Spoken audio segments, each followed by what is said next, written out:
This was a Monday night. I had gotten out of work at 8 and went straight home to hop online and game with some of my buddies.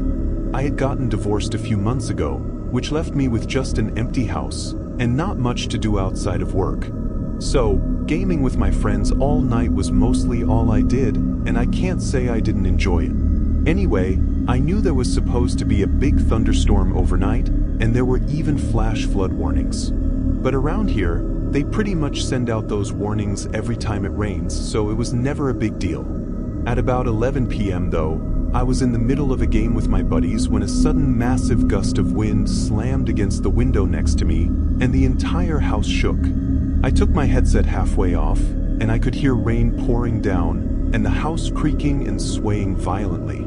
I turned back to my screen to tell everyone what was going on, but suddenly my screen and all the lights in my house flipped off for a split second, then right back on. I saw I was still in the Discord call, so I asked if they could still hear me, but before I got an answer, everything cut out. My PC shut down, and all the lights snapped off. The whole house was dark. I couldn't even see my hands in front of my face. I felt around my desk for my phone, then turned the light on. Annoyed, I got up and walked downstairs and up to the front window. Honestly, it was hard to say if everyone else's power was off or not. I could barely see anything through the flood of rain that was pouring down, and most people's houses would usually be dark by now anyways, since it was so late. I quickly sent a message in the group chat, saying I probably wasn't beyond for the rest of the night. Frustrated, I used my little phone light to find my way to the basement. I went down and found my old battery bank. It wasn't much, but it was enough to plug a few lamps into, so I could at least have some light. I grabbed it and started walking back up to the stairs when I thought I heard something behind me. It was just a bunch of boxes back there, but the wind seemed to pick up as soon as I turned around, so I assumed it was just a storm making the house make noises. I hauled the battery bank up to the first floor and plugged in one of the lamps in the living room. I'm not sure if this is normal or not, but I hated going to bed with the power out. Like I had to wait for it to come back on before I'd feel comfortable sleeping. So I opened up the blinds and sat on the couch, then took my phone out and used my data to scroll through YouTube. An hour or so went by before I got curious again, and this time opened the front door to look outside. My porch had an overhang that blocked most of the rain, so I stepped out and looked around. The storm was still raging on, but the houses across the street didn't seem to be off power. At least a couple of them had a light or two on in the windows. Now I was pretty confused.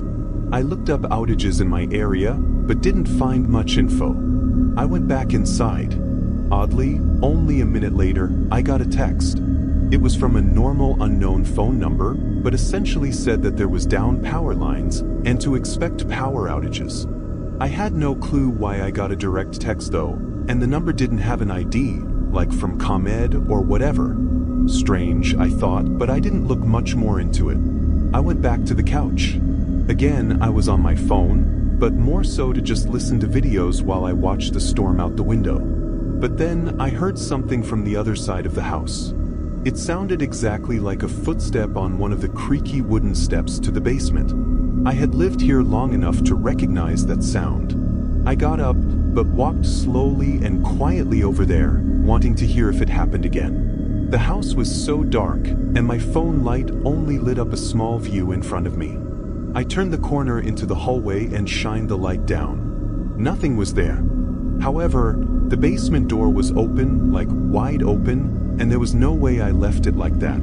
I walked up and shined the light down the stairs, but there was no way I was going to go down there to check anything out. Not with no power on. I closed the door. I don't think I had enough time to really think about what this really meant. I walked into the next room. Light from the thunderstorm flashed in the windows, but when I looked around, I found nothing. A feeling built up in me, though, like something was off and my gut could sense it. I started to walk back when suddenly heavy footsteps came running up the basement stairs. Even behind the closed door, they were loud and shook the whole floor. Without thinking, I ran up to the door and slammed my body against it. Not even a second later, they were on the other side trying to open it. Once they figured out I was there, they started hitting it and ramming their shoulder into it to try to force the door open. This was a regular basement door, so it had no lock on it. I didn't know what else to do. He pounded against it for a minute, but when I pulled my phone out and started calling 911, he stopped. I heard his footsteps go back down the stairs, and I took this chance to get in my car and leave. I tried to watch from the other side of the road to see if he left, but during the 10 minutes I waited, I didn't see anything. 3 officers went in and found nobody inside. He had left through the back door. What I find most disturbing about this situation is that we confirmed the text I received about the power outage was fake, like from a private personal phone. So whoever this guy was that broke in, he knew enough about me to find my phone number.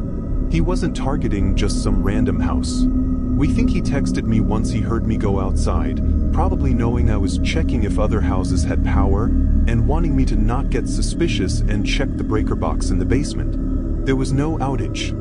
He had shut off my power. That's about where it was left though. No new info on who it could have been or what they wanted has been found out.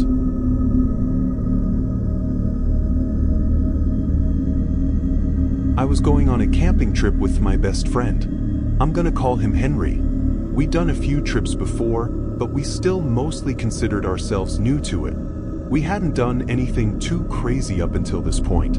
Usually we'd go to local campgrounds that had other people around, but we thought we were confident enough to do something more adventurous. Both of us wanted to camp at an actual campsite that was cool, with a view and further in the forest. You know, like real camping. We did some research and found a place about 3 hours from us. It was a 4-hour hike into the forest, and it only had a couple pictures from previous campers, so it didn't seem like it'd be busy. We drove down there, prepared for 3 days.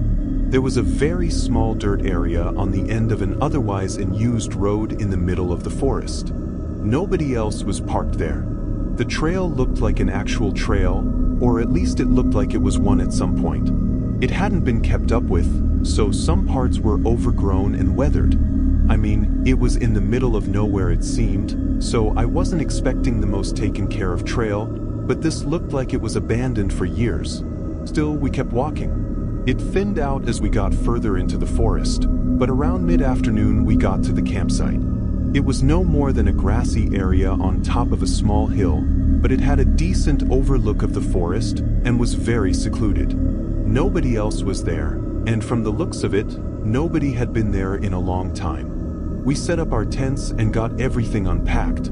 Henry was taking a bit longer than me, so while I waited, I walked up to the overlook and just enjoyed the view. While I was there, I noticed something moving the trees below us. It was really hard to see through the dense branches and leaves, but I barely caught a glimpse of a group of people walking, maybe 4 or 5 of them. I was so surprised to see other people out here, especially not on the campsite. From where I was though, I couldn't see anything aside from their basic figures moving through the forest, so I couldn't tell if they were campers or hikers, or what. I tried to point them out to Henry, but by the time he came over, they were already gone, disappeared in the forest. After a few minutes, we were back to going about our day. We kind of just hung out for the next few hours, talking and whatever, until the sun started going down. We built up a small campfire and sat around it. The night was calm for the first couple hours. It was quiet, only the sound of us talking in the crackling campfire between us. But then we heard something else. It was faint, but we both heard it. It sounded like voices, multiple, talking back and forth. We couldn't tell what they were saying, or even if they were speaking our language. It was coming from way out in the trees though, which made it really creepy. Henry and I didn't know what to do, so we just listened for a bit, but the voices didn't seem to move. They stayed in the same spot out there until they suddenly went quiet. The next minute or so was really unnerving. We didn't hear the voices fade out or leave. They just stopped like they were still right out there. Then there were footsteps, just one set walking toward us. A few seconds later, a man came out of the dark into the light of our campfire. He had a distinct red baseball cap and longish wavy black hair. His smile was wide as he walked up to us. "Either of you know where the trail is around here? I've been looking for a while." I said yeah, and pointed ahead at the trail. But when he didn't immediately say anything or leave, I then asked if the others out there were with him. His face fell flat for a moment. Then he smiled again and looked back at where I was looking. I didn't know there were others out here.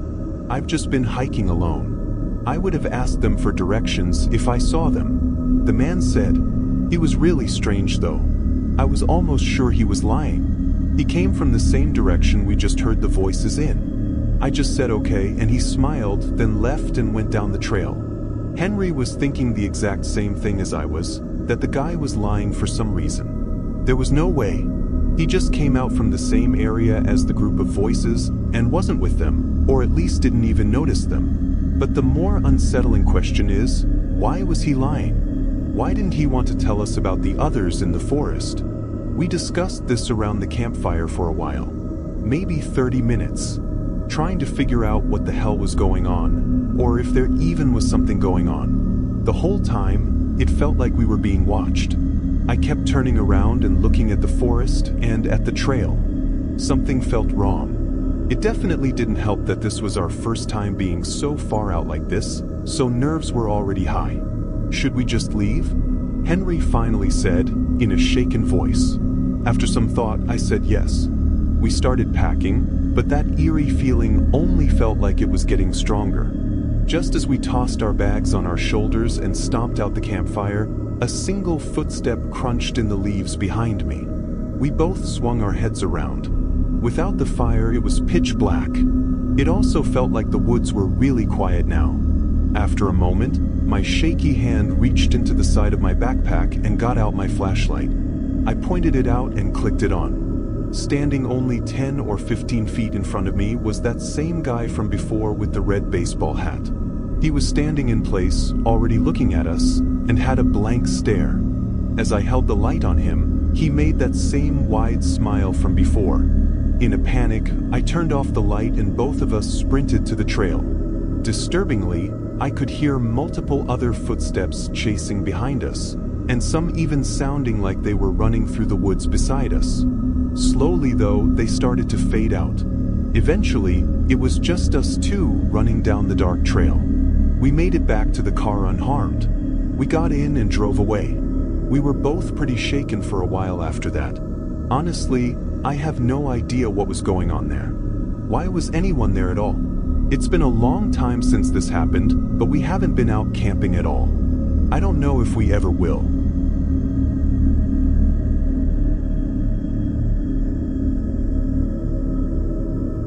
This was in spring of 2021. I'm a 24-year-old male, and at the time I'd been living away from my family while I was studying at an out-of-state college. Our school had a fairly early spring break, which meant I'd get to go home and visit my family. It was about a 2-day drive to get there, and mostly through long, boring roads. I had to take the drive over flying any day though. I left on a Tuesday morning. I actually woke up early and hit the road well before I planned to, so I was doing great on time. I didn't have the route really planned out though. I just had a general idea of where I'd be making my first overnight stop at. I drove almost 10 hours straight, only stopping for food and gas. Around 8 p.m., I decided I'd done enough for today, and at the next gas station, I pulled up the map and looked for the nearest hotel I could stay at. I was in the middle of nowhere, but I knew there had to be something within 20 to 30 miles, at least. Thankfully, I found one. It wasn't too far, actually. The directions told me to go down the road behind the gas station, away from the highway. This road looked very old and had very few streetlights that didn't do much for lighting up the road, and there were no cars coming down. I drove about 5 minutes, passing through a very small old-fashioned town, and at the end of the street was the hotel. It was a small building just as old as all the others. I parked in the empty parking lot, then grabbed my bags and walked inside. The lights were very dim, like weirdly dim, and nobody was at the counter. As I stood there, I just looked around. It was so quiet, no kids running around, or TVs on in the lobby. It was just empty. After a minute, someone finally came walking down the back hallway, and she looked startled when she saw me. She quickly walked up to the front counter and greeted me, then got me a room for the night. I thanked her and walked down the hallway. She gave me the room all the way at the end. I unlocked it and got in. I didn't even unpack anything, really. I just sat on the small sofa and went on my phone for a while. The room wasn't very big or nice, which I wasn't expecting anyway. This was clearly just an older and smaller, probably family-run hotel. I remember just laying on my back on the sofa, scrolling through videos on my phone, and I guess falling asleep. I woke up abruptly to someone banging on the room door. I quickly sat up, shaken by how sudden and loud it was. My eyes looked over at the clock on the wall. It was 11 p.m. Concerned, I got up and walked over to the door, opening it. Nobody was there. I poked my head out and looked down the hallway. I stayed there for 30-ish seconds, really confused, and waiting for someone to come back around or something. But the hotel was really quiet still. Everything was so off, I started second-guessing myself. Like, was the knock even at my door? It sounded like it was, and I didn't hear anyone else in any of the rooms near me. But maybe somehow it was for one of the other rooms. I went back to the couch for a little bit, then took a shower and got ready for bed. I set an alarm for 8 a.m. and fell asleep. I really wanted to sleep good tonight because for one, I was really tired, and two, I had another long drive ahead of me. However, I woke up again in the middle of the night to someone banging on the door. I jumped up again, and this time I hurried up to the door. The whole room was dark, and I could only see the sliver of light coming out from under the door. I swung it open, but nobody was there again. I did the same thing, looking down the hall and listening. After a minute, I decided that this was too strange to not investigate a little further. Tiredly, I walked down the hallway and to the front desk. It was just as dark and quiet as it was when I first arrived here. The woman was still at the desk though.